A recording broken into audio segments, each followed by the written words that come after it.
गोटे नुहे कि दुईटी नुहे विमान नहीं अनेक राजनेता जीवन सारा देश में शोकाकुल परिवेश। गोटे नुहे कि दुईटी नुहे विमान नहीं अनेक राजनेता जीवन विमान दुर्घटना रे अनेक नेतांकर जीवन जाइतिबा बेले पुणी थरे जातीय राजनीति एक दुखद खबर सामना को आसी। महाराष्ट्र उपमुख्यमंत्री अजित पवार एही विमान दुर्घटना रे मृत्यु होईछि। गत 7 मास मध्यरे एहा द्वितीय थर जे जड़े वरिष्ठ नेतांकर विमान दुर्घटना रे मृत्यु घटिछि। गुजरातर पूर्वतन मुख्यमंत्री विजय रूपानी जून 2025 रे एक विमान दुर्घटना रे मृत्युवरण करथिले। भारत रे अतीत रे अनेक एमिति विमान दुर्घटना होईछि जेउथिरे जणासुना नेतांकर जीवन चली जाइछि। एथिरे कांग्रेसर प्रसिद्ध नेता रहितबा माधवराव सिंधिया वाईएसआर संजय गांधी समेत अन्यतम सामिल अछंती। भारत इतिहास रे मोट 7 जन प्रमुख नेता विमान किंबा हेलिकॉप्टर दुर्घटना रे मृत्युवरण करिसंती। एमानंक मध्यरु 3 जन मुख्यमंत्री थिले। केउ नेतांक जीवन नेछि विमान? बलवंत राय मेहटा 1963 रु 1965 पर्यंत गुजरात मुख्यमंत्री थिले बलवंत राय मेहटा। 1965 युद्ध समय रे मेहटा कच्छ रण उपरे एक निरीक्षण विमान उड़ाउथिले। तांको विमान को पाकिस्तान गुली करी खसाई देथिला।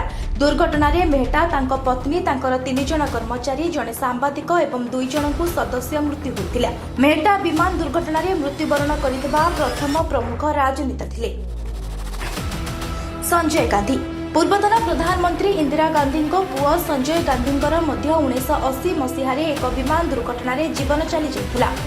23 जून 1980 रे सकाळु सकाळु संजय गांधी टेकअप करुवा समय विमान निज उपरे नियंत्रण हराई देथिला एवं परे एही विमान नुआ दिल्लीर डिप्लोमेटिक एनक्लेव रे दुर्घटना शिकार होइथिला। एथिरे कैप्टेन सुभाष सक्सेना मृत्यु होइथिला। सेपरी माधवराव सिंधिया जड़े प्रमुख कांग्रेस नेता माधवराव सिंधिया मध्य एक विमान दुर्घटना रे मृत्यु होइथिला। सेप्टेम्बर 30, 2001 रे सिंधिया कानपुर रे एक रैली रे जोग देबाकू जाउथिले।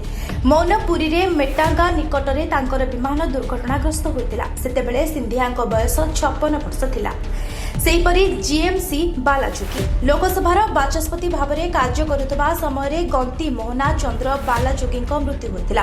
प्रकृत में बालाजोगी एक हेलिकॉप्टर रे दुर्घटना मृत्यु होइथिला। 2002 मसीह आंध्र प्रदेश एक कार्यक्रम रे यात्रा करुवा समय तांकर हेलिकॉप्टर दुर्घटनाग्रस्त होइथिला। बालाजोगी सुरक्षा अधिकारी डी सत्यराजू एवं पायलट कैप्टेन जीबी मेनन घटनास्थल में मृत्युवरण करथिले।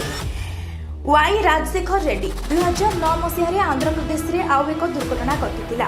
एथिरे मुख्यमंत्री वाई राजशेखर रेड्डी एहार शिकार होइथिले। 2009 सेप्टेम्बर रे रेड्डी तांकर अधिकारी सहित आंध्र प्रदेश नालामाला अंचल दे यात्रा करुथिले जेतेबेले तांको हेलिकॉप्टर दुर्घटनाग्रस्त होइथिला। अनेक गणमाध्यम एपरि मध्ये दाबी करथिले जे नक्सल माने तांको हेलिकॉप्टर को गुली करी खसाई देथिले।